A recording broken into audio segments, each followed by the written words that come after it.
प्रभु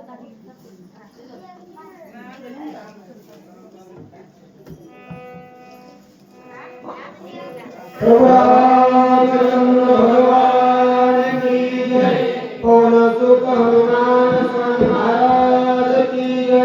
शांति ब्रह्म जगन्नाथ महाराज की जय।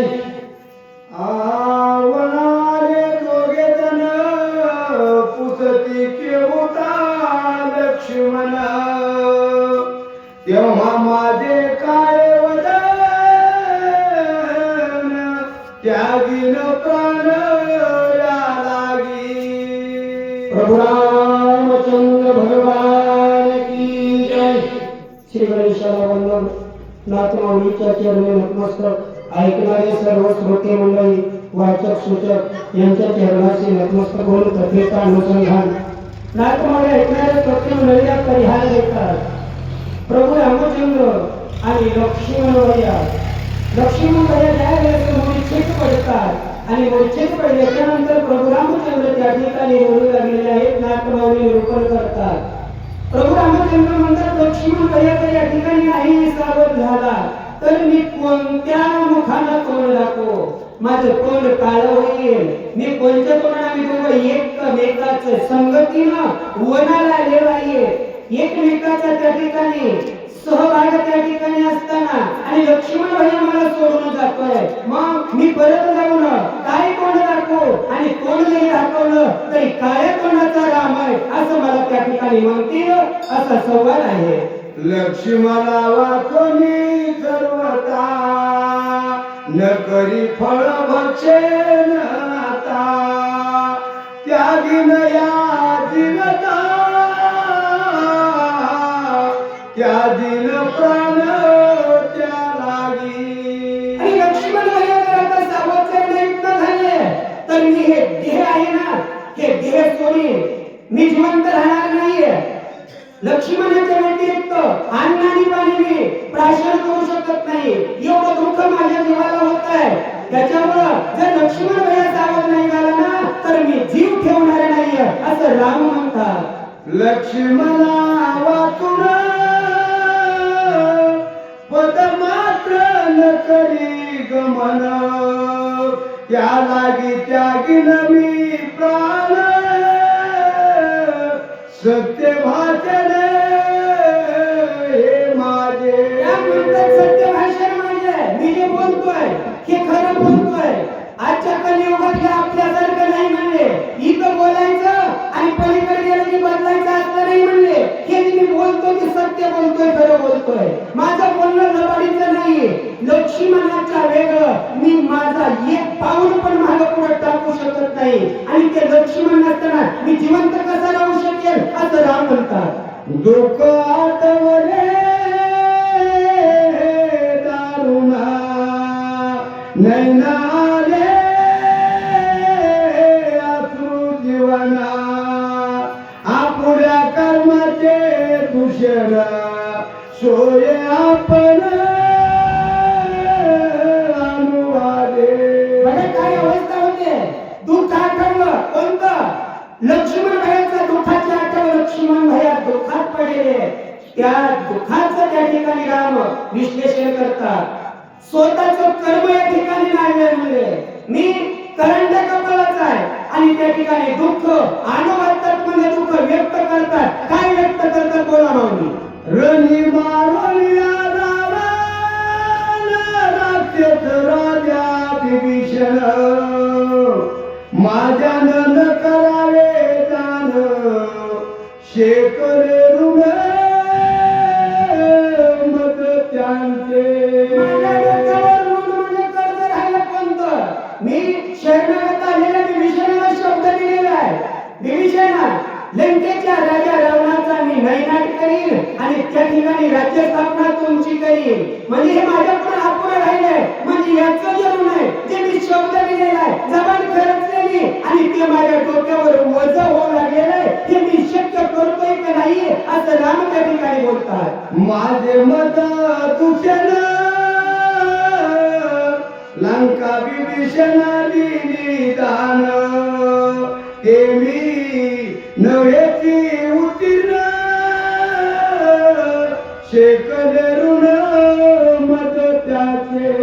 माझ्याकडे त्या ठिकाणी काय झाले मी जो शब्द दिलेला आहे कोणता राज्य स्थापन विभीषणाला करीन आणि हे जे माझं बोलणं आहे हे व्यर्थ होऊ लागलेलं आहे. आता लक्ष्मण भैया जर नाही ना या ठिकाणी सावध झाला तर मी बाकी काहीच करू शकत नाही आणि नाही केलं ना तर हे शब्द माझ्या डोक्याला त्या ठिकाणी डोक्यावर वजन होऊ लागलेलं आहे. माझ्या बोलण्याला कलंक लागू लागलेला आहे असं राम त्या ठिकाणी बोलतात.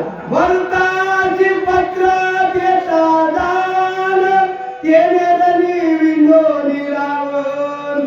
राजे करील विविचन ऋण उत्तीर्ण त्याचे मी.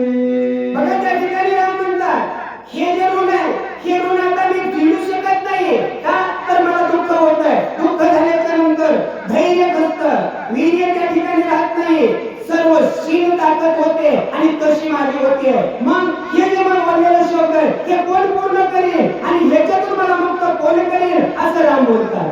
आमची ऐकून मरण अवस्था भरत शत्रुघ्न तिघी माता प्राण देतील तत्वता उत्तीर्णता तेने मी उत्तीर्ण होऊ शकत नाही का होऊ शकत नाही. लक्ष्मण भैया जाते लक्ष्मण भैया गेला म्हणून राम जाणारे राहणार नाहीये आणि राम गेल्याच्या नंतर भरत राहू शकत नाही आणि भरत गेला ना तीन माता कौशल्या सौमित्र आणि कैकेयी ह्या पण वाचू शकत नाहीत असं राम बोलतात. अंतकाळीचे ते ऋण वंदोनी विभीषणाचे चरण त्याची देऊनी धनुषे बाण ऋण उत्तीर्ण मी होईन. जगाचे मालक जगाचे नायक ते काय म्हणतात माझ्या हातामध्ये जो धनुष्य आहे तो काय करील शरणगत आलेल्या विभीषणाकडे मी देईन त्यांच्या पायाखाली नेईन आणि त्यांच्या हातात धनुष्य दिल्याच्या नंतर राजा रावणाचा नैनाद विभीषणाच्या हाताने होईल आणि मी उत्तीर्ण या ऋणातून होईल असं राम त्या ठिकाणी बोलतात. दिव्य यात्राची धनुष्य बाण माझे पावल्या विभीषण त्रिलोक्यात पूज्य होईल पूर्ण निज वरदान हे माझे. माझे वरदान आहे कोणते मी विभीषणाला वरदान देईल आणि त्रिजगतामध्ये मी जे विभीषण होईल कसं होईल माझ्या हातातला जो कोदंड धनुष्य बाण आहे तो विभीषणाला देईल त्याला मी वरदान देईल आणि वरदानाच्या मार्फतून मी या ऋणातून मुक्त होईल असं राम त्या ठिकाणी बोलतात. आई कोणी श्रीराम वचना विभीषण पडला मूर्छा पन्ना सोये दीर्घ करीतो रुदन आभागी पूर्ण मज माझे. बघा काय अवस्था होते. राम प्रभू त्या ठिकाणी उद्विग्न होऊन बोलतात. हे बोलणं विभीषण भयान ऐकल्याच्या नंतर त्या ठिकाणी गहीवर आलेलं आहे. विभीषण मूर्छित पडलेले आहेत आणि या ठिकाणी माझं या ठिकाणी अभागी आहे म्हणले. देव भेटला परंतु देवाच्या हातून जे कार्य होत होतं ते कार्य होत नाही म्हणजे मी करण त्या कपाळाचा आहे असं त्या ठिकाणी बोलू लागले. बुद्धी सांगे रघुनंदन आम्हा दोघा गेल्या प्राण गजरे येऊनी रावण करील कंदन वानरा. बघा त्या ठिकाणी काय अवस्था होते. लक्ष्मण भैया मेले ते आता जिवंत होत नाहीत राम राहिले नाहीत. ही जर वार्ता लंकेच्या राजाला जर कळालं तर तो लगेच येईल आणि या वानराचा विध्वंस करील. हे मोठे संकट आल्याशिवाय राहत नाही असं त्या ठिकाणी विश्लेषण नाथमाऊली करतात. मद सन्मुख करिता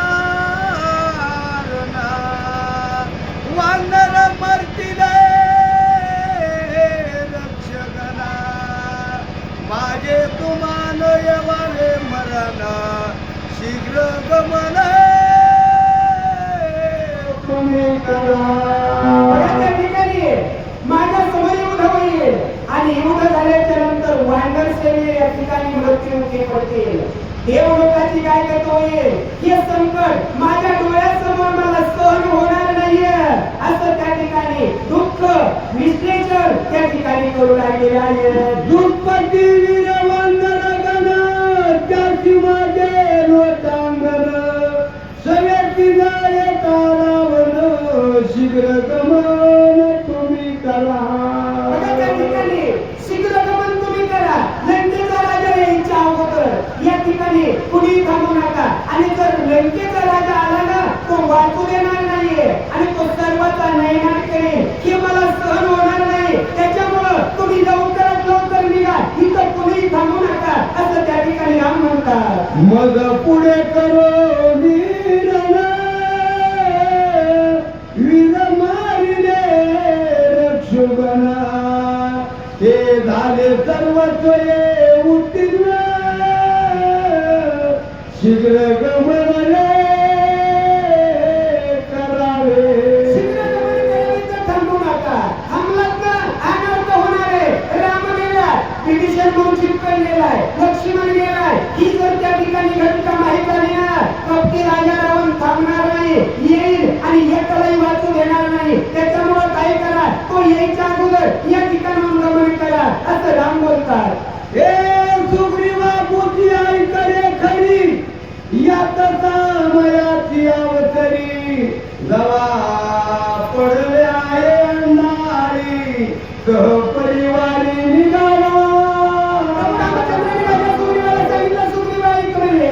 आता काय कर सहपरिवारी. सहपरिवारी म्हणजे कोण? जेवढे वानर सैन्य आपले आहेत तू वानराचा राजा आहे. मग या राजाचं संरक्षण करणं हे तुझं काम आहे. मग या ठिकाणी काय कर लवकरात लवकर सर्व सैन्य घे आणि लवकरात लवकर इथून निघून जा. नाहीतर राजा रावण जर आला ना बरीगत होणार नाहीये असं राम सुग्रीवाला बोलतात. वानर विरा सुरत जन सैन्य सैनानी कपी गण एक वटारे आपण करावे गमन किष्किंधे.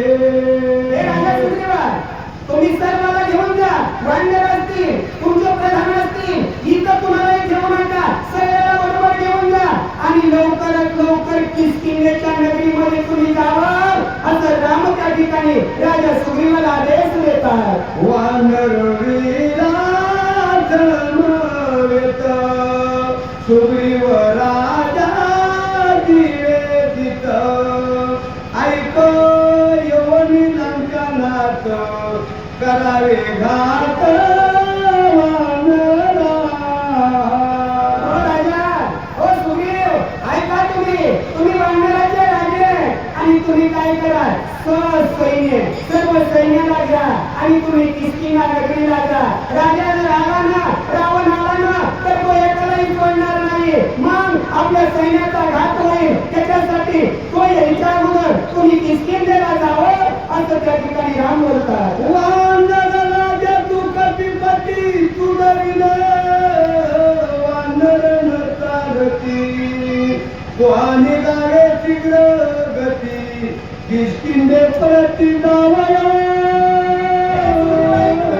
मी काय म्हणतोय जर तुम्ही जर आदेश नाही दिला ना तर एकही वानर सैन्य इथून किष्किंधेकडे निघणार नाही. त्याच्यामुळं तुमचा आदेश आहे. तुम्ही जर म्हणत ना चला तरच वानर सैन्य येईल. मग त्याच्यामुळं तुमच्या सैन्याला तुम्ही आदेश द्या. रामाचा आदेश आहे किष्किंधेला जायचंय असं चालना द्या. म्हणजे सर्व वानर सैन्य तुमच्या आदेशाखाली किष्किंधेच्या मार्गाने मार्गस्थ होतील असं राम बोलतात.